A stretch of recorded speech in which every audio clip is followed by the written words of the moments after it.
थोड़े समय पहले एक गांव में आधी रात को दिखने में भयानक लंबी बाल वाली एक चुड़ैल अजीब आवाजें बनाती घूमती रहती थी। बहुत समय से आधी रात होते ही हमारे गांव में अजीब आवाजें आ रही हैं। पता नहीं कौन करते रहता है। हाँ, उस समय में सभी दरवाजे बंद करके अंदर ही रहते हैं। एक दिन वो चुड़ैल जब उस गांव में घूमते रहती है, खिड़की से उसे एक सुंदर औरत सोते हुए नजर आती है। हर रोज ये सारे गांव वाले मेरा अपमान करते थे कि मैं बदसूरत हूँ, इसीलिए मैं मर के चुड़ैल बन गई और इसीलिए मैं अब इस खूबसूरत औरत में घुस के इस गांव में कोई भी औरत को खूबसूरत नहीं रहने दूंगी। मेरे मौत के लिए जिम्मेदार इन गांव वालों से बदला लूंगी। ऐसे फैसला करके तुरंत उस औरत में घुस जाती है और सुबह होते ही वो फिर से साधारण औरत बन जाती है। अगले दिन से अजीब आवाजें ना आने के कारण गांव वाले सारे खुश हो जाते हैं। लेकिन वो चुड़ैल उस गांव में मौजूद सारी सुंदर औरतों को बदसूरत बनाने लगी और सुबह होते ही मामूली बन जाती है। एक दिन आधी रात को वो चुड़ैल एक खूबसूरत औरत को सोते हुए देखती है। कितनी सुंदर हो तुम, अब देखो मैं तुम्हें क्या करती हूँ। वो चुड़ैल उस औरत पे हाथ फैलाती है और वो तुरंत बदसूरत बन जाती है। हा हा हा, अब अच्छी लग रही हो तुम, ऐसे कह के वहाँ से चले जाती है। सुबह उठते ही प्रीति को कुछ याद नहीं रहता है। क्या हुआ मुझे? ऐसा लग रहा है कि कुछ तो हो रहा है। रात भर मैं क्या इनके बगल में ही थी? मुझे उनसे पूछना होगा। सुनिए, इधर आइए।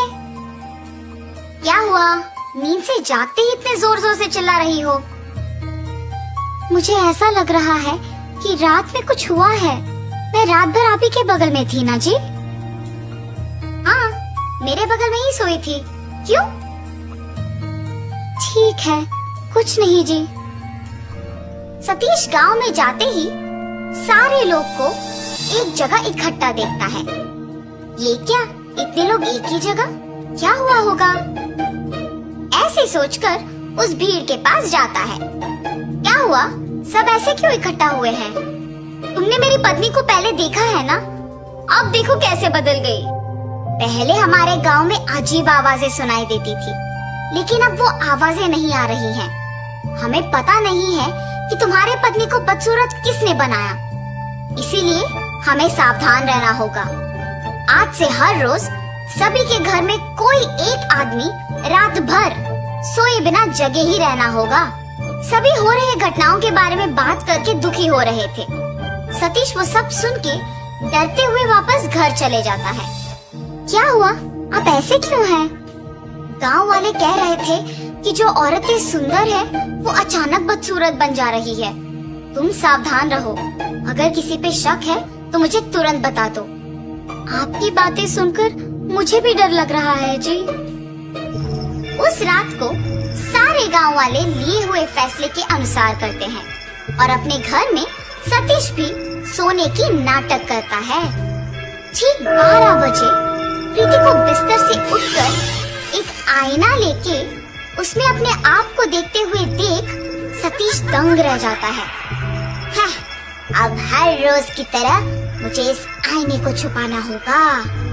ऐसे सोच के तुरंत चुड़ैल के रूप में बदल जाती है। उस आईने को एक जगह छुपा के घर से निकल जाना सतीश देख डर के मारे बिस्तर पे बेहोश हो जाता है। सुबह होश में आके नींद से जाग उठता है। प्रीति को हमेशा की तरह देख वो आश्चर्यचकित हो जाता है। क्या हुआ? आप मुझे देख ऐसे डर क्यों रहे हैं? मैं क्यों डरूंगा? मुझे किसी से डर नहीं है। ऐसे कांपते हुए डर के मारे गांव वालों के पास जाता है और जो कुछ उसने पिछली रात को देखा था वो सब बताता है। आज के समय में भी भूत प्रेत को मानते हो? क्या तुम सच में तुम्हारी पत्नी को चुड़ैल के रूप में बदलते हुए देखा? तो तुम सोच रहे हो कि गांव में हो रहे घटनाओं का तुम्हारी पत्नी वजह है? अगर तुम लोगों को मेरे बात पे यकीन नहीं है तो मेरे साथ मेरे घर आओ। मेरी पत्नी को दिखे बिना एक कोने से उसे देखो। सतीश के ऐसे कहने पर गांव वाले उसके साथ उसके घर जाते हैं और एक कोने में छुप जाते हैं। रात के 12 बजते ही प्रीति अचानक नींद से जाग के एक आईने में अपने आप को देखना वो सब देखते हैं। उस आईने में देखते हुए वो एक चुड़ैल में बदल जाती है। ये देख सारे डर जाते हैं। उस चुड़ैल को घर से बाहर जाते हुए देख सारे उसका पीछा करते हैं। वो चुड़ैल एक सुंदर औरत को देख उसके पास जाती है। कितनी सुंदर हो तुम, देखना मैं तुम्हें कितनी बदसूरत बना दूंगी। ऐसे कह के वो अपने हाथों को फैलाती है और उसे बदसूरत बना देती है। ये सब देख गांव वाले दंग रह जाते हैं। हा हा हा, बाकी औरतों को भी ऐसे ही बदसूरत बनाना होगा। अब तो मेरे बातों का यकीन करोगे ना तुम लोग? तुम सही कह रहे थे, अगर हमने इस चुड़ैल को ऐसे ही छोड़ दिया तो वो सबको बदसूरत बनाएगी। इसका हल जल्दी सोचना होगा। एक मिनट, ये अपने आप को आईने में देख चुड़ैल बनी है। इसका मतलब ये है कि इसका और उस आईने का कुछ संबंध है। हाँ, मैंने भी उस दिन यही देखा। उस चुड़ैल से पहले ही घर पहुँच के हमें उस आईने को ढूंढना होगा। हाँ हाँ, चलो चलो। ऐसे सारे गांव वाले सतीश के घर जाके उस आईने को ढूंढते हैं। जब तक वो चुड़ैल घर लौट आती है, गांव वालों के हाथ में उस आईने को देख डर जाती है और उस चुड़ैल के अंदर आते ही गांव वाले भी डर जाते हैं। मैं तुम लोगों को कुछ नहीं करूंगी, डरो मत, बस वो आईना मुझे दे दो, ऐसे कांपते हुए कहती है। चुड़ैल जब बात कर रही होती है, डर के मारे हाथ कांपते हैं और आईना उनके हाथों से फिसल के नीचे गिर के टूट जाता है। आईना टूटते ही वो चुड़ैल जोर जोर से चिल्ला के उस शरीर को छोड़ के चले जाती है। कुछ देर बाद प्रीति होश में आ जाती है और हमेशा की तरह रहती है। ये तो अच्छा हुआ कि आईना हमारे हाथों से फिसल के टूट गया। कुछ किए बिना ही ये समझ आ गया कि इस आईने में ही इस चुड़ैल का प्राण था।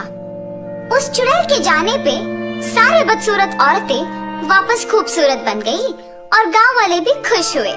तब से गांव वाले उस चुड़ैल के बिना खुशी से जीते हैं।